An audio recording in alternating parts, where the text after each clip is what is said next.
This is Anthony Cosenza with CincyJungle.com and the Orange and Black Insider Bengals podcast. I hope you are doing well, and I am joined by my co-host, John Sheeran, on this glorious Friday afternoon. John, you're closer to happy hour than I am, so I bet you're doing a little bit better than I am. But how's everything going since we last spoke a couple days ago? Yeah, this is actually just water in this water bottle. So Okay. We're hydrating beforehand, so I'm doing well. How about you? I'm doing all right, man. We didn't do one of these last week, even though we had a number of people contacting us with listener questions. So we wanted to make sure we got to it this week. It's kind of a special week, given that the Bengals are in London. We had a longer episode earlier in the week, so hopefully you checked. If you're joining us, hopefully you checked that out. And a little bit, just some news before we kind of kick off into these questions here. We've done some simultaneous streaming between the Orange and Black Insider YouTube channel and the Facebook, the Cincy Jungle Facebook page. We've now we've done this a different way, which should be more streamlined. There should be fewer audio issues. I guess there was some echoing before, so we're trying a new way to do it. Hopefully you're getting both of the streams and enjoying this show and submitting some questions how you can. In either one of those chats, you can give us a question. You can email us at theobinsider@gmail.com. We have a comment thread on CincyJungle.com for a post, so you can leave questions there. You can call or text us 949-542-6241. We'll try and get you on the air there. So we've got a lot of different on Twitter at Bengals OBI. We've got a lot of different ways for you to get in touch with us. We were going to be joined by Paul Hirons in England. He's at the Admiralty pub, which seems to be the Bengals hangout this week in London. Having a little difficult time reaching him. I think he's been pretty slammed with interviews. As you may or may not know, he is the owner and operator of Bengals UK, the Twitter handle, and he's the ringleader of the UK chapter of Bengals fans, John. So hopefully we get in touch with him. Have you spoken with Paul before? I have not had the honor or privilege to do so, but as far as I know, that's it's got to be one of the biggest NFL UK organizations over there. I'm sure there's stuff the Jaguars and other teams that play there oftentimes, but the outreach and the following that he has and almost the connections that he's able to muster up in these few years that he's been there, it's been incredible. So hopefully we get him on, because it would be insane to get a perspective inside of where that place is going on right now, because I think it's almost 9 p.m. over there, so it's probably popping off right now. Right. He said it's mayhem is the word he used when we were exchanging some messages just about an hour or so ago. And if you look at, our good friend, Bengals Captain Obvious, he's there. He said he's had quite a few pints there with his wife and, super fans there, the Conleys. So check out Bengals UK, and if we hope to have him on. And if we do not have him on, he actually joined our colleague Matt Minich in the audio version of the Chalk Talk episode. So if we don't get him on, he is on that episode. So check that out. All right, let's get to it, John. We're babbling. We've got to get to some of these questions here. We've got a bunch, and let's just kick it off with a couple. One was from the Facebook live chat, and the other was from a YouTube chat that just came through. Ty Gaskin and Adrian Vallejo talking trades. Basically, who are trade candidates? What Ty Gaskin asked which players. Adrian Vallejo specifically asked about Dre Kirkpatrick. Your thoughts on trade candidates and specifically Dre, John, if those are guys that you think the Bengals will deal. Well, it's all about value, right? It's all about what the rest of the NFL values the players that the Bengals could be trading.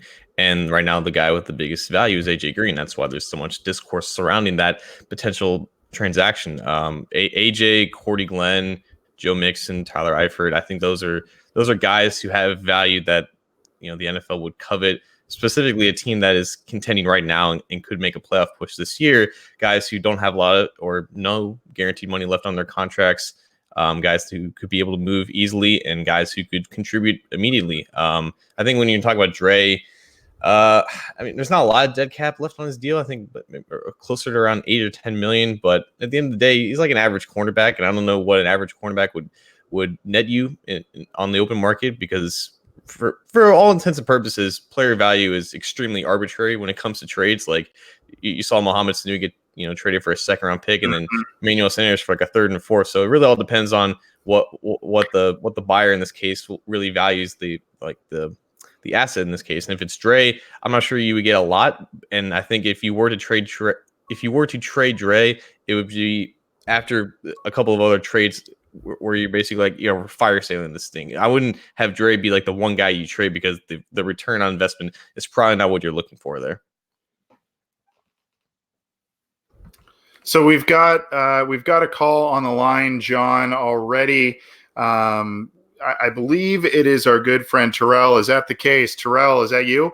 Oh yeah, how you guys doing? I appreciate the information just every week, just because a lot of the games I've been having to work, so y'all really my recap guys for real. But what I seen, man, I feel like it's either one of the two. Either they giving up on Dalton or Zach, one or the other, because a lot of the guys act like they don't want to come to work. A lot of the guys don't want to play hard. I feel like a lot of the guys were dropping passes on purpose or something. I mean, something. It's either one of the two. And I feel like Zach, he came from a football family with Mike Sherman and Canahan and all those guys in the circle and all that. And Nick J, ain't nobody to talk to him or something. And at the same time, we already know the offensive line and defense doubling a little bit, trying to.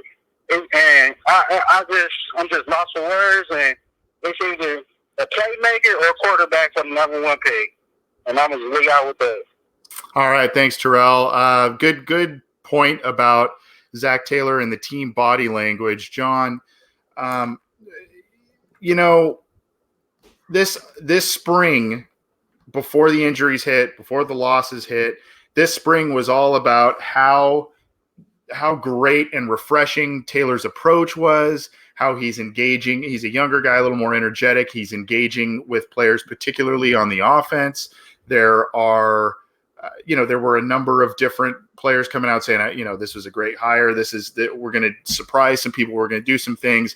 Obviously, tunes have changed. You're now 0-7. You haven't won a regular season game. You have one preseason win to your name here. So attitudes change. And when you're 0-7, your body language is going to be poor. You're not going to – think about it. If things aren't going well at work, you're not going to have the greatest attitude in any job, whether it's football and you're getting paid millions to play a game, or you're a 9-to-5er and working at, in the hospitality industry or trucking or whatever the case may be. You're not going to really enjoy work when it's not going well. But I think, to a greater point, John, this has to be a big concern about the body language so early, the defeated look on the face, the here we go again stuff that we've seen from the Bengals for so many years.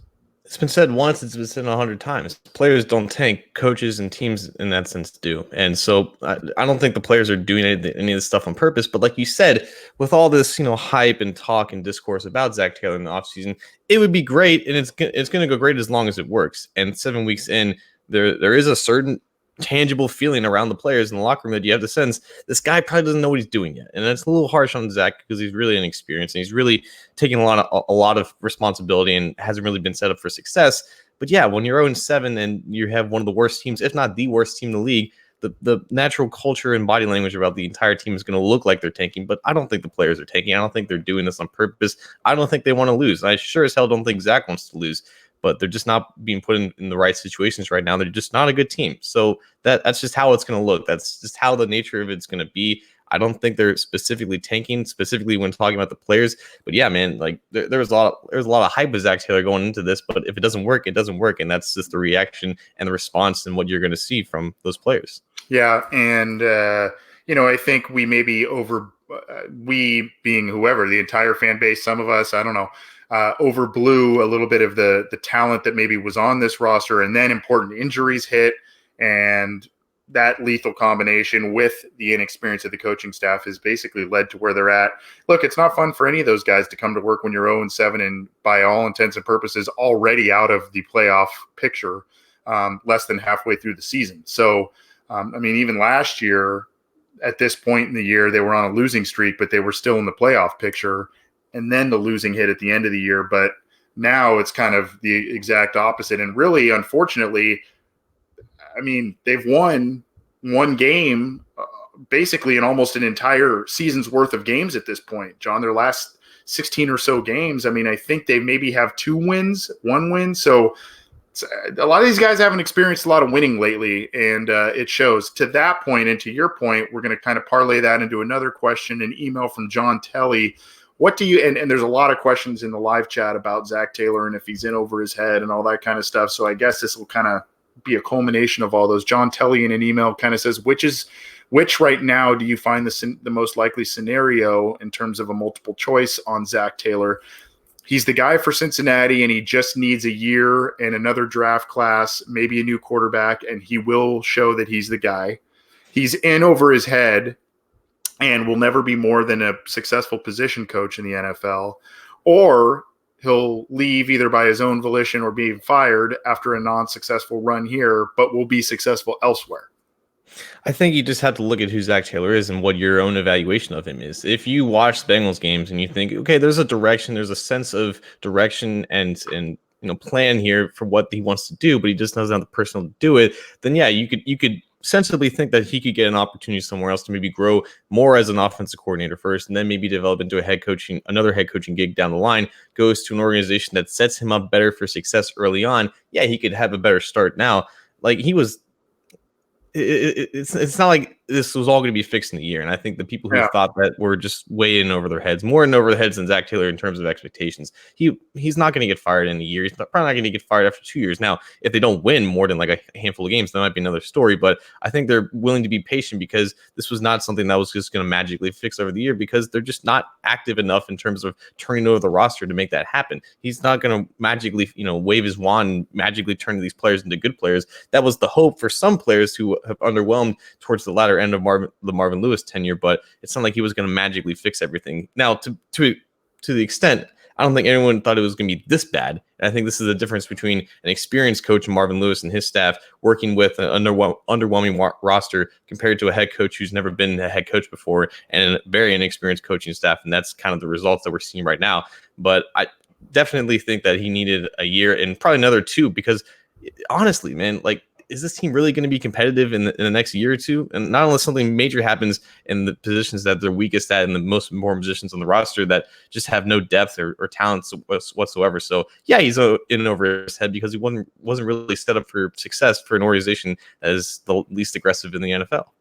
Yeah, and to answer your last question, I think they could be competitive in 2020, but that's going to take what they did in 2003 and really righting the ship, getting more out of guys, getting more out of this current draft class in order to make that happen. Excuse me. I'm going to, and I want you to point out some questions too, John, if you see some that pique your interest. But I saw one here that just came through the Facebook page, and it kind of, again, parlays into another question we have. And I've heard people talk about this. Robert Rourke says, if you draft Tua, then you're going to have to either draft a right tackle or get right tackles in free agency because Tua is left-handed, and you surely do not want Bobby Hart blocking his blind side. This kind of coattails a little bit on Antoine Malone. He contacted us in a number of ways, kind of saying, Tua, he specifically mentioned Tua being doomed behind this offensive line, especially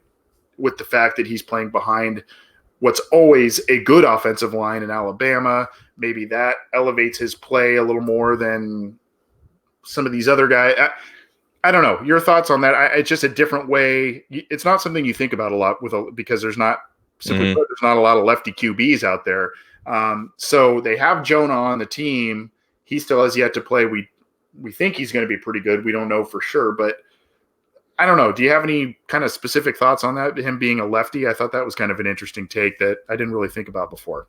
Well, you wouldn't want Bobby Hart as a right tackle even with a right-handed quarterback. So let's just get that out of the way really quick. The whole narrative of like a blindside pass blocker, I think that was really started from Lawrence Taylor, right? He was really the guy who really spurred action to make sure that quarterbacks aren't getting destroyed from their backside. But Bengals fans specifically are so accustomed to believing that quarterbacks have no idea how to sense pressure, because that's what we've been trained to believe from our starting quarterback for the past 9 years. Not every quarterback's like Andy Dalton. They have a much better sense of feeling pressure, specifically from their backside. That's something that both Tua and Joe Burrow are very good at, even as young quarterbacks in college right now. So yes, even if they draft a quarterback, they're going to have to address the offensive line. Nobody's saying ignore the offensive line just to get a quarterback. You can address the offensive line outside of the first round. And I don't know if it has to be right in the second round. Maybe you can, God forbid, dabble in free agency, or maybe the other rounds of the draft. You can find quality pass protectors all throughout the early portions of the draft. You don't need to do in the first round. And I don't think Tua is 100% automatically doomed just because he has one of the worst right tackles in the NFL. He's going to be able to handle it better than Andy Dalton has ever handled it because he's just that much better in that specific regard. Yeah, and I think obviously what the Bengals have done over the past couple of seasons in terms of trying to regroup from losing Andrew Whitworth, Kevin Zeitler, the acquisitions they've made have not really paid off, but they've given 2 contracts to Bobby Hart, 2 contracts to Alex Redmond. They drafted Billy Price in the first round. They traded for Cordy Glenn. They drafted Jonah Williams really in the last 2 off seasons. They've tried to do things on the offensive line. Unfortunately, that's not the right personnel. So maybe with Jonah Williams returning, the Bengals investing in more. I left out John Miller as well, but maybe investing more in the draft, maybe getting another guy in free agency may be able to help, a rookie quarterback right away. It looks like you had something else to say, John. Yeah, I see our friend Antoine Malone Jr. commented again. When was the last good Bama quarterback? Don't worry, I'll wait. When was the last good Texas A&M quarterback before Patrick Mahomes? I'll wait. Right. I mean, don't helmet scout. That is the number one thing that will destroy you in terms of your evaluations. Do not helmet scout. That means absolutely nothing. Players can be transcendent at different positions, no matter the history of the position at the college. Tua is a great talent, and he should not be destroyed or prejudiced against because of where he goes to college. Jeffrey Turner right below him. Why draft a quarterback before giving Finley a chance? I think we talked about this on the last show. Finley's a 4th round pick, man. You don't sacrifice addressing the most important position on your team because you aren't invested in him in a day 3 pick. A day 3 pick that, for the most part, wasn't that outstanding as a quarterback prospect, and for the most part showed promise in preseason. But that was the preseason. Until we see how he looks in the regular season, until we see when the real bullets are flying, we can't rely on him to be anything more than just a spot starter or a solid backup. Don't ignore the quarterback position just because you might have a good backup on the roster. Right. And I had people on Twitter come at me that I like Justin Herbert, and they go, well, what about Akili Smith? I'm like, dude, that's 20 years ago. And it's a different player. I mean, I understand. Really and then they say, well, what about Joey Harrington? Well, that was like 15 years ago. I guess you could kind of do the similar. Someone said Joe Namath was the last successful Alabama quarterback. That's probably true. Dan Fouts was probably the last real great Oregon quarterback, but that doesn't mean that Justin Herbert's going to be bad. My thing with Tua isn't necessarily what school he went to. It's more he's on a super team, and how much does that play into his skills. We've kept one of our listeners waiting on the phone here. I believe it's Jason Von Stein. Jason, is that you? Are you there? Yeah, I'm here. Yeah. Hey, what's going on, bud? Some really good points you guys are making. Everything's going pretty good. I had a couple questions for you. I was wondering, with the trade deadline coming up, do you think it's better that we make like no trades, and at least we do have a sense in Cincinnati of like we're very loyal to people, at least, to the players that we do have. We give big contracts to Carson Palmer and players in the past that maybe other people wouldn't. Is it better for Zach Taylor to do no trades and go into next season, with a sense of, hey, at least if we go to Cincinnati, we'll be able to stick with this guy for a full year? Good question about trades and all of that. Good to hear from you, Jason. And for those, we're going to get your question off the air. Appreciate you calling in, bud. For those who don't know, just a little side note, on a lot of our episodes, there's a little music clip. Jason Von Stein sent us a music clip that he made on, I think he also performs a lot of his father's music, and he was kind enough to send us some music for some of our intro and outro music clips for episodes. So always good to hear from Jason. And that it's a song called Mr. Misery, and I think that's still available on iTunes. So go do him a solid and download that that tune. It's on a lot of our shows. But real quick now, my thing, John, in terms of trade and what should the Bengals do and all of that. First things first, you got to have a vision. And I don't know if what this team's vision is the vision that you're going to keep AJ Green long-term and you think he's healthy enough and still effective enough to help out a new quarterback in 2020 and beyond, along with Tyler Boyd, who you've signed long-term? Or is it, we got to load up, we love AJ Green, if we're getting multiple first-round pick offers or something like that, that's just too lucrative to pass up, we got to do it. Maybe get another AJ Green or Jerry Jeudy in the draft, someone like that could help out right away. My thing is, before you kind of discuss the trade, what's your vision, and how do those players who are potentially on the block, how do they fit into that vision? Yeah, it's all about right now identifying the core players that you want to build around the next quarterback, which is likely going to be coming in the next draft. The Bengals are never going to devalue their own players for the sake of a timeline, in this case, a trade deadline. They're not going to, accept an offer that they don't think is 100% worth their time to deal away their best players. So when you see reports of the Bengals asking for multiple first-round picks for AJ Green, I 100% believe that to be true, because in the minimal midseason deals and trades that they end up making for players, you have guys like Carson Palmer getting traded for a first and 2 second-round picks, amongst other deals that they have. Like they are pretty strict in their negotiations, and they do not want to get ripped off because they are so afraid that if they deal away these players for returns that they don't think is worth, they're going to be completely voided of their window, even if they don't realize that their window has already been closed. So would it be smart for them to trade some of their assets who probably aren't going to be at the top of their game by the time they're competitive again? Yes, I think that is smart. And I think they should be open to trading some of their best players, even if those best players are AJ Green and Geno Atkins. Do I think that they need to do that? Not necessarily, because I think having those players around a rookie quarterback would help this team become competitive early, especially if you don't trust them to draft quickly. But at the same time, this team will only get better quickly if they nail a bunch of draft picks and also have that quarterback. So accumulating as much draft capital as possible, and in turn getting rid of those big contracts on players who are now on the tail end of their prime, it's not the worst thing in the world. So they can go both ways here, but to your point, it all depends on what they want to do. If they want to keep some of these, core players together for a rookie quarterback, or they just want to go all in on just accumulate as much draft capital as possible. I think they're going to go with the former, but I don't think it's going to matter too much in terms of getting to the real goal, which is getting that quarterback. Yeah, I mean, I understand a lot of people that are like, there's divisive camps, much like there is with Andy Dalton. There's divisive camps in what to do with AJ Green. Either get rid of him, and if you're going to get a big haul, do it and start over in the draft and kind of do, get 2-3 first round picks and work it that way. I also understand, you lose a guy like that, like a Whitworth, and all of a sudden, he goes somewhere else. He's massively successful and helps a team go very far. And then you're sitting there kind of going, whatever. I'm okay either way. I think I would maybe slightly prefer to keep him and let him help a quarterback if he's able to do that. But my thing is, don't hang on to him and let him waste away this year, and then you don't hang on to him in 20, and basically you just wasted a golden opportunity to trade him. He goes somewhere else in free agency in 2020, and you don't hang on to him. That's my thing. I don't want this in limbo thing happening with AJ Green. You either deal him and you get a good haul, right, for him, or you keep him for the next 2-3 years and help out a new quarterback. We've got another call on the line, John. It's I believe Aaron from Cincinnati. I think he said he was from. Aaron, how you doing today, bud? What's going on? Doing all right, man. Thanks for having me on the show. Yeah, good to have you. What's on your mind? Yes, so I wanted to call in.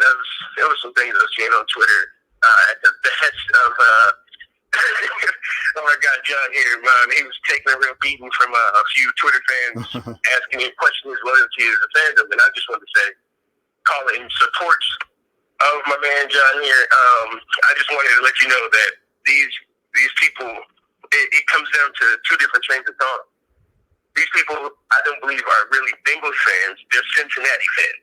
Okay, they're fans of anything Cincinnati, meaning that if what it takes for the Bengals to win may jeopardize the Bengals being in Cincinnati, then they're against it.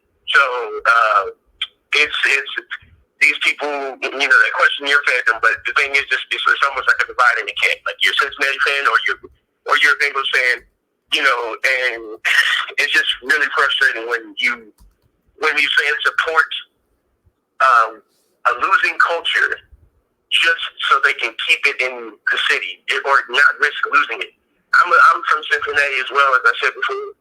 I'm a Bengals fan. I'm a Cincinnati fan. But I understand that if, ownership doesn't change, chances are we won't be winning anything for a very long time. And I understand that comes with the risk of the team maybe leaving or not, but I am a Bengals fan.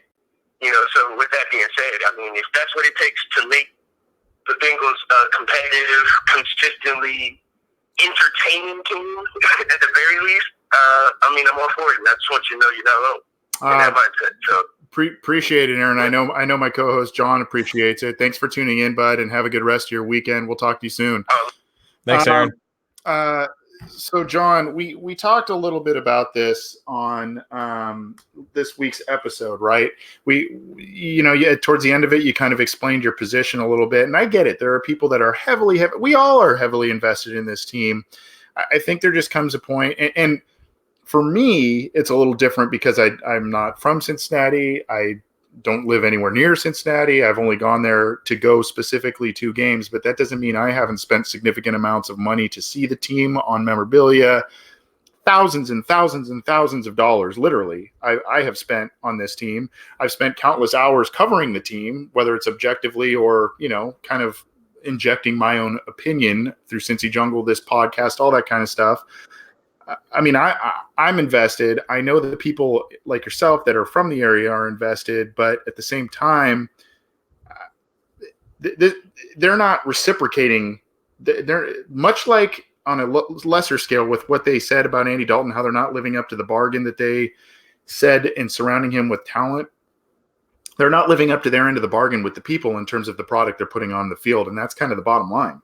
Yeah, like Mo Egger wrote something great for The Athletic about a couple weeks ago, and it was basically about the same point. Like, I want the Bengals to stay in Cincinnati because, they're the team that I grew up with. And like you said, at the time I was extremely diehard and heavily invested, but I also want them to make me want them to stay here, essentially. Like, give me a reason why we should keep coming back and investing our time and money into this team. And unless they change certain things, that's just not going to happen. And like I said the other day, and like Aaron so gracefully explained to us, if the things that forced the Bengals to change, like lack of viewership, lack of ticket sales, the thing that they seem to only listen to spur any change, if those things happen to get the NFL's attention and make them say maybe an NFL franchise in Cincinnati is not the greatest thing in the world, or is good for our platform, if that's what it takes, then maybe that's just what has to happen. I don't want that to happen. I don't want the NFL to leave Cincinnati because, it's pretty cool to have an NFL team in the city, but it's not the worst thing in the world if they leave, right? It's just a game. It's just a team. It's whatever. But of course, explaining that to people who are so heavily invested and their values are so entrenched in support of this team, it's hard to explain. And you're never going to convince people who have spent their whole life rooting for this team. I just happen to be 23 years old and have a different perspective and have a lot more of my life ahead of me in terms of that. So it's different for everybody's perspective in that way. But at the end of the day, if they're just going to have 52 plus years of incompetency and a refusal to change, specifically the last 29 years, I guess we shouldn't lump all the Paul Brown years in there. But if they don't want to change for the better, then why should we continue to support and invest in it? Well, that's kind of my thing too, is, I mean, you own the business. Your business isn't, I guess on some of the bottom lines, because of the revenue sharing and all of that, your business is still doing well. But the product you're putting forth is not great. Obviously, the ticket sales are hurting. I guess I just wouldn't, I don't understand why you just wouldn't want, why the the desire to make changes to provide a better product to the city. I guess I just don't understand why that's not there. And that's maybe, and maybe they feel it is, and they just, their way is their way, and that's what they do. And I have no doubt that that's the case. I have no doubt that they're so stubborn in their ways. Yeah, that probably is the case. It's just, I don't know how you sit there and say it. yeah, this is working. I mean, it's not working. It's not. And people have asked me like how can we get Mike Brown out of there? Like he would have to become Donald Sterling. Like they can't force Mike Brown out of Bengals ownership just because he's incompetent. If that was the case, the Dan Snyder would have been out of there like 30 years ago, whatever, for the Redskins. So like that's just not like he has to do something, so out of character for Mike Brown, even for Mike Brown's sake, to be forced out of there. But like that's just not how it works. And he just has to wake up and realize that, hey, my way doesn't work. We need to change. And unfortunately, with him still there, I just don't see that happening. We're going to be here for just another couple minutes. We've already gone pretty long here. Unfortunately, I don't think we'll be hearing from Paul Hirons in Bengals UK. I think he's pretty swamped. But he, as I mentioned, even though he didn't join us today, he did join Matt Minich in the audio version of Chalk Talk, which you can get on the Orange and Black Insider and Cincy Jungle podcast channel. He did speak with Paul earlier this week, so check that out. Get some sights and sounds from London. Pretty cool interview. And for those of you who may be in London, hope you're having fun and enjoying the the sights and sounds there. I know our good friends Jeremy and Jess Conley, the power couple, the Captain Obvious power couple, they're out there, as Bengals Jim and all those great guys are out there having some fun, and hopefully they get to witness a pretty fun game in terms of the Bengals taking on the Rams. This is the listener questions episode of the Orange and Black Insider. I'm Anthony Cosenza. He's John Sheeran. You can get this show on iTunes, Stitcher, Spotify, Google Play. You can get it on the Megaphone platform as well as on cincyjungle.com. And, of course, all of our stuff is on the YouTube channel. John, any other things that are striking your interest in terms of the comment thread or – let's see here. We got from Tom Volin. Will Finley play? I guess we've answered that a couple times. Like, if it gets worse than the Jaguars game earlier, maybe. But again, like I don't think you would count on for this week because of who they're playing and the fact that they don't want to throw Finley to the literal wolves of Aaron Donald in that defense. But after the bye week, or during the bye week, I guess they're going to evaluate where they are. And if that decision comes this week, then we'll know if they've officially given up on this season. But we will see Ryan Finley play some downs of football this season. I just don't know when. Yeah, I think we briefly talked about this a little bit. I think, if anything, if the Bengals are going to let Jake Dolegala, if they're going to let Ryan Finley, one of those guys, play, I think it's going to be after the bye week. And it would be, and it would take Andy Dalton not having another great game again this week, especially in London. And, potentially the Bengals maybe feeling a little bit of, I don't know how realistic this is, but maybe feeling a little league pressure going out there and maybe laying an egg. That probably wouldn't be so great for NFL purposes. But I think that if they are going to make some sort of a starting move at quarterback, whether it's Ryan Finley, Jake Dolegala, I think they would be best served to do that during a bye week where the Bengals can give a full week of prep and full week of reps to someone else instead of having them be the backup in practice and all of that. So I think in terms of that being the case, I would say after the bye week would probably happen there if Dalton continues to struggle. And then, like you said, John, I think at some point now, if the Bengals continue to get blown out or games are out of hand at the end, I think you have to start putting these guys in and giving them looks, giving them snaps. Yeah. And any others that you want to get to before we get out of here? Are there any players that you would not be willing to trade? I'll let you take that one, Anthony. Ooh, that's from Houday Dre. I mean, that depends on what your that's a good question, though. It depends on what your parameters are in terms of, who's being dealt and who's not. In terms of guys that are kind of being talked about and or their contracts may dictate that sort of thing, I'd like to see him hang on to William Jackson. I think he's, he still has that. I believe he's going to be getting that 5th-year option next year. So he's still on his rookie deal. It'll still be worth, he'll still be costing some money.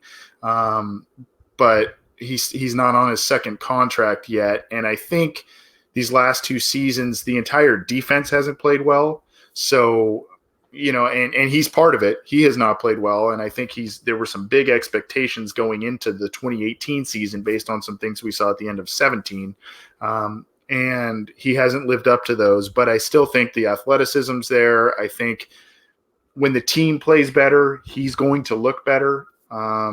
So that's a guy, even though he's been really disappointing the past year and a half, that's a guy I think I would still hang on to and let him play out the rest of his rookie deal and stick with the team and not deal him. From Facebook, Jason Sears, Bengals beat Rams by 1 or I'm streaking down Vine Street. Okay.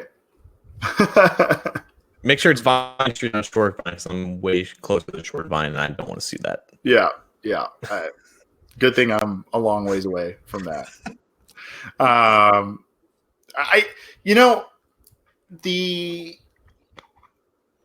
don't know. The fairy tale fan guy in me thinks, is there some sort of funky storyline that's going to be in place because of the Zach Taylor, Sean McVay, and are the Bengals going to, play well? And who knows what the time change does? I don't know. I mean, do you see them even having any kind of shot in this one? Like, just because it's in London and some fluky things happen there, they might lose by only 2 touchdowns. But I don't know. Like that this Rams team is interesting because I don't know if the NFL completely figured out how to stop that offense just because the Patriots gave them a blueprint, because that offensive line has extremely regressed back to the mean after being so good last year. And that unfortunately does include Andrew Woodworth, but I think they shouldn't have that big of a problem to really stretch out this defense and do whatever they want with them, even without Malcolm Brown at running back or Clay Matthews at defensive end for them. They're just so much more talented. They're just so much more better. So it's just hard to see some type of upset here, because not with all those other factors, you have the Rams head coach who knows what the Bengals head coach is going to do because he took everything from that playbook. So it's hard to see it going the other way. But the only thing I guess they have going for them is that the Rams quarterback Jared Goff is not really playing that well. And whenever the two quarterbacks are on an even playing field, there's some other things that could happen, even if one team is vastly better than the other. So I think that's probably their only chance of keeping this game close if Goff has a really bad game. Quickly, Chris Weston, I thought this was a good one. Chris Weston in the Facebook chat, how good do you think Auden Tate can be? I mean, he's making a lot of good catches. I'm almost like, are some of these crazy catches he's making, are they really – is it because he's got the crazy catch radius and he's making these awesome catches on bad throws? Or is it because he can't separate because he's slow and he's big and kind of cumbersome a little bit? And he kind of, even though he's got that great catch radius, he's kind of making routine plays look a little bit harder than they are. But, I mean, overall, you got to like what he's put on tape in certain points during this year. It's just like most things, man. It's a little bit of both. Yeah. Like honestly, you have to think like Tate knows he can do these things, so he just does it, even if like he doesn't have to do it. And if you're 6'5", 230, all muscle, you might as well like flex on him a little bit. And it's fun. It's fun watching him play. Like this team sucks, but it's fun watching Auden Tate play. And he's like the perfect receiver for a quarterback like Andy Dalton, who isn't always pinpoint accurate all over the field. And he can just go up and get those jump balls. And that's what we hoped Damian Willis could do in the regular season. But Tate clearly outplayed Willis and played him essentially off the roster. So because Willis just got cut and now is back on the practice squad. But Tate's fun. With a better quarterback, I think he wouldn't produce that much more, I think, because he's still limited as a receiver. But he's a nice niche guy, and he's a nice guy to really round out the rest of the receiving core. And that's really all you can ask for him. Ironically, he's what I thought his best niche would be is the red zone, and they're not really using him that much in the red zone just with his size. I mean, they've tried to throw a couple of fades to him that haven't worked, and I think he caught 1 touchdown already this year. But I mean, I thought that's a guy you don't even need to move down. Maybe third downs and red zone. Move the chains and red zone. That's what he should do. And he's moving the chains a bit. He's not doing much in the red zone. And no one is on the Bengals team really, but. I think that's something that they should improve upon in terms of his usage. But I think he's still growing, second-year guy. So He's got some growth maybe to make there.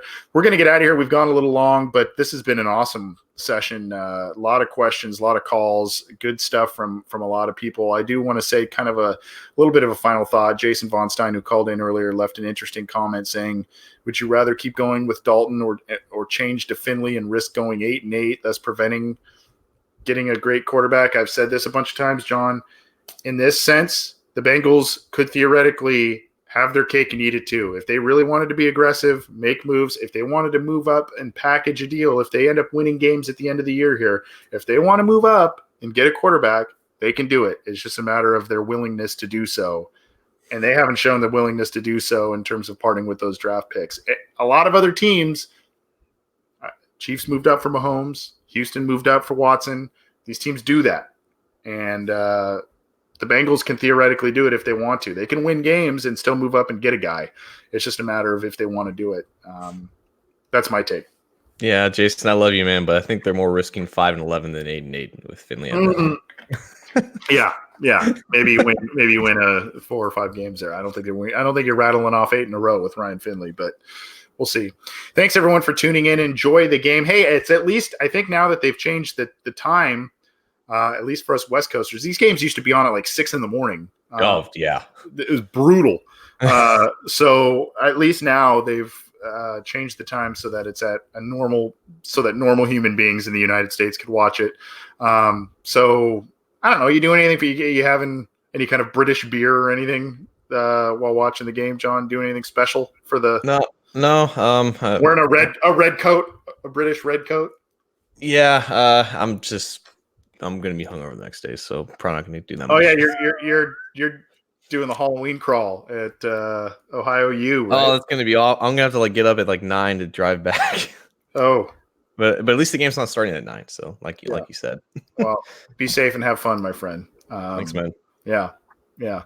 Thanks everyone for tuning in. Appreciate all the questions and interaction. We had a lot of people getting at us. We tried to get it to as many questions as possible through the different platforms. We're sorry if we didn't get to yours, but continue to get those to us. You can still call and text us throughout the week, 949-542-6241.